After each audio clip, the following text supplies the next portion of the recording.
The war between a faction of the Newtown Black Disciples, known as the Bean Team, and loyal to Antonio Beans Blewett versus the all-star crew of gangsters assembled by Gregory Bowlegs Chester, known as the HOBOS, ended when Beans was killed during a mob-styled hit in front of a funeral home.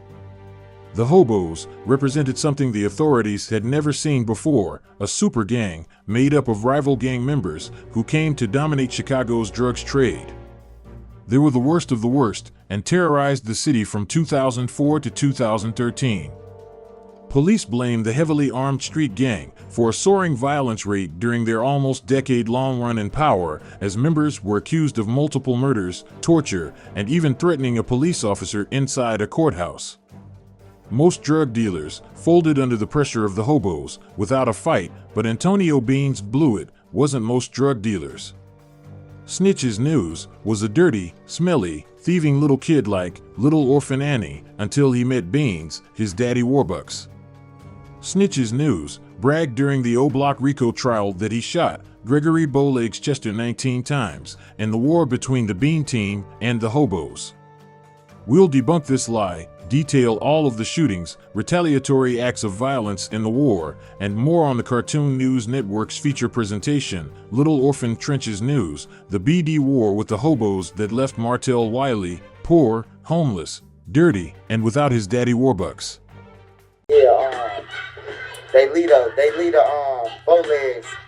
I don't know what the situation was with him and Bean, but it was on. It was like on. Bean had money. Bean money man. Range Rover, all the exotic cars, everything, old schools, all that shit. And he had a long connect.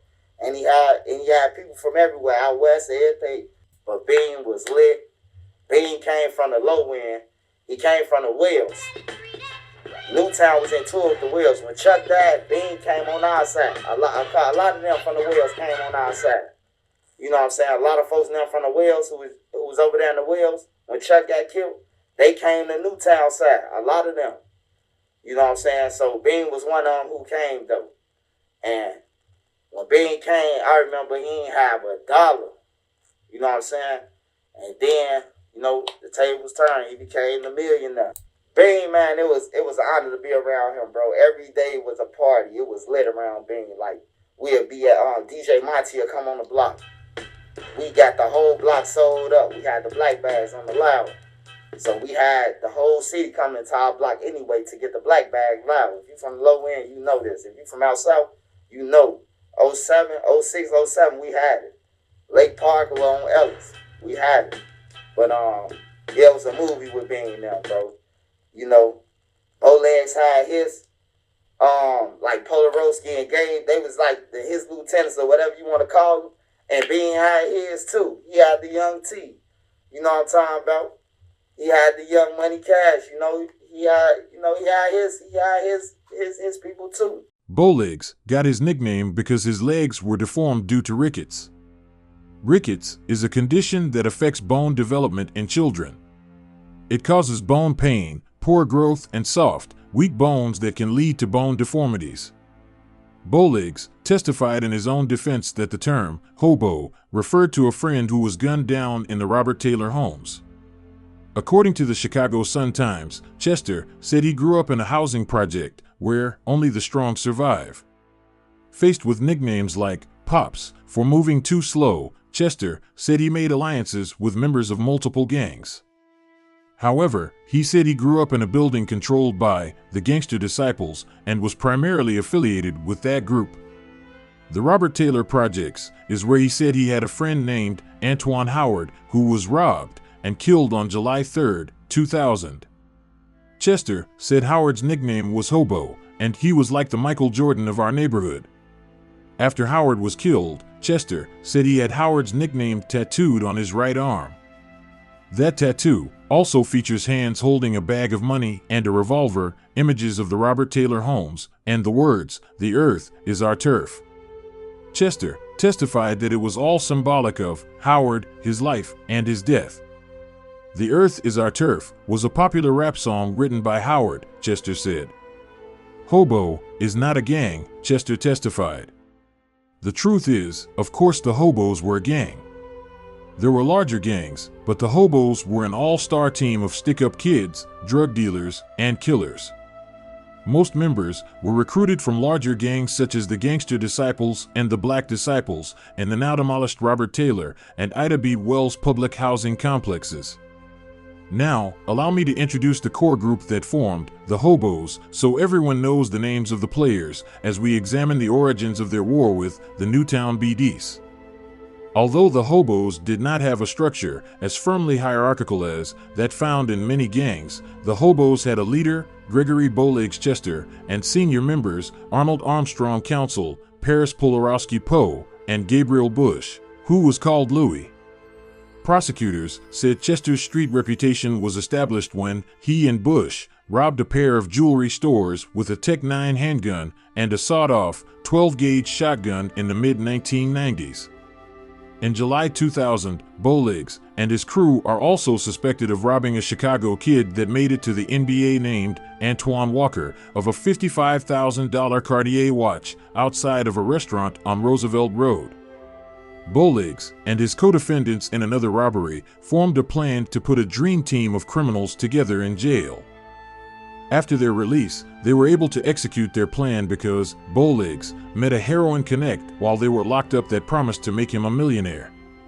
No later than 2004, Bowlegs was supplying heroin to Gabe Bush to sell in the Ida B. Wells housing projects. Arnold Council found the plug for the cocaine and marijuana for the Hobos to sell in the Robert Taylor homes.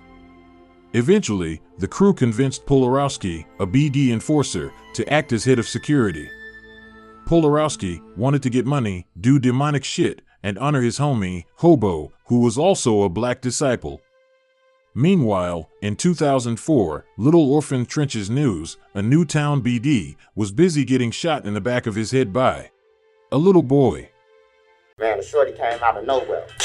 In the back of my head. Wow. I threw every chip in the stove. Threw every chip, every rack in the stove. And I end up running behind him. Like a chicken with my head cut off. I'm running behind the who shot me. The little boy who shot me. The little boy who shot me. The little boy who shot me. The little boy who shot me. The little boy who shot me. The first time I got shot, and this 2004, I was in college and everything, man. Just got my associates. I'm going to Italian Fiesta, got my son in the house. Left my son in the house by himself. Left my son in the house by himself. Left my son in the house by himself. The little boy who shot me. The little boy who shot me. The little boy who shot me. The Hobos liberally used violence to retaliate against rival gangs, harm people who cooperated with law enforcement, and defend their drug trafficking territory. The Hobos had long-running rivalries with several other gangs, including the BDs, and associated BD factions such as Newtown and Fifth Ward, the Road GDs, and the Gutterville Mickey Cobras. These rivalries precipitated numerous shootings. For example, in April 2006, Fifth Ward BD, Cordell Hampton, and his uncle were driving when they were shot at by a passenger in a car driven by Stanley Vaughn, aka Smiley. Both were hit, Hampton on his neck, side, leg, and arm, and his uncle on his head, but both survived. 2 months later, in June 2006, Chester was leaving his girlfriend's apartment, which was located in the Newtown BD's territory, when he was shot, amazingly not fatally, 19 times. In September 2006, occupants of a car shot at Chester while he was at a Southside car wash. The bullet struck him, but did not kill him, and Poe fired back at the car to protect Chester. Chester, believing the BDs were responsible for these shootings, put out a $20,000 bounty on the leader of the Newtown BDs, Antonio Blewett. The bounty, however, did not intimidate Blewett. Instead, Blewett announced a retaliatory bounty on Chester and Council, sparking more violence. They asked me about the hobo leader, and what happened that day. I told them that I seen them coming out of our building. We was into it. They told us that we was into it with him. And I chased his ass down and fired him up. And I ended up running behind him like a chicken with my head cut off. I'm running behind the who shot me. The little boy who shot me. The little boy who shot me. The little boy who shot me. The little boy who shot me. While Snitch's News was getting shot in the head by little boys, his big brother, Imani Heath, sold drugs for Antonio Beans Blewett. It's possible, probable, fuck it. It's more likely than not that Imani Heath, Snitches News' big brother, was part of the crew that shot Bowlegs, the leader of the Chicago gang known as the HOBOS, 19 times. I mean, look at the nigga. He looks like he's about that life. Right? If you agree, please smash that like button and subscribe to the Cartoon News Network to join our team. Imani Heath's brother, Snitches News, is not a gangster like his brother. He is, was, and always be a store runner. After he was shot in the head by a little boy, the habitual liar thinks everyone forgot he said this. Well, I was locked up, and you could pull my in 2006. 2006, I was in the Cook County Jail, waiting for boot camp. And in 07, I went to boot camp. And that Bowlegs was shot in June 2006. There's 3 of us. I got 3 brothers. One of them was dead, but I got 4 brothers. But 3 brothers, you know what I'm talking about? It was 3 of us who stayed in the crib in the projects together. So between us 3, we getting it. And then God just happened to, you know, I hate to say God happened because it's a bad thing. My brother and them ended up checking the bag off the drugs, bro. So I was straight. I was straight from 6th grade, 7th grade, 8th grade, 9th grade, all through high school. Fresh than a motherfucker on everything. Couldn't nobody say nothing. I'm talking about mics. I'm talking about Iceberg. I ain't talking about I'm talking about the clothes that was then. Iceberg and Echo and Nietzsche. And you know, the shit that was popping back then, Rockwell. You know, shit like that, bro. I was fresh though. All through that to high school, bro. Like once my brother caught on to his environment, like my brother said, we ain't never going back, bro. On everything. And my brother got me through high school. It hit different when Buddy with the mask, Trenches News. He used to stink, bro. So I don't know if he still stink to this day because I know he got like YouTube money now. But he used to smell like shit when he used to be around on bro. He used to smell like shit. And he was a BD, bro. And he was dirty, bro. After the HOBOS shot, 5th Ward BD Cordell Hampton and his uncle, Bluett's Bean Team, retaliated rapidly, shooting Bowlegs on 2 separate occasions because the leader of the 5th Ward BDs, Cashel Williams, was one of Bluett's lieutenants. Yeah, it was a movie with Bean now, bro. You know, Bowlegs had his, like Polaroski and Gabe, they was like his lieutenants or whatever you want to call them. And Bean had his too. He had the Young Money Cash, you know. He had his people too. In February 2007, Derek Vaughn was at a local HOBOS hangout, a barbershop, when he saw 5th Ward BD Devin Seats outside a nearby shop. Derek opened fire, hitting Seats multiple times. In June 2007, while riding in a car with Ford, Counsel, and Chad Todd, a hobo turned cooperator, Bush shot at Bluett associate Andre Simmons and Simmons' cousin, Darnell. He hit them several times, causing Andre to lose an eye. You know what I'm saying? Bean them had the money. You know, Diamond Dre got hit. Later that month, Bush, Todd, and the Vaughn brothers shot Newtown BD Jonte Robinson 9 times as he was walking into a daycare center to pick up his son. In July of the same year, Bush, Ford, and Todd spotted several teenagers they thought were 5th Ward BDs. Bush and Ford shot the teenagers, striking one of them in the face.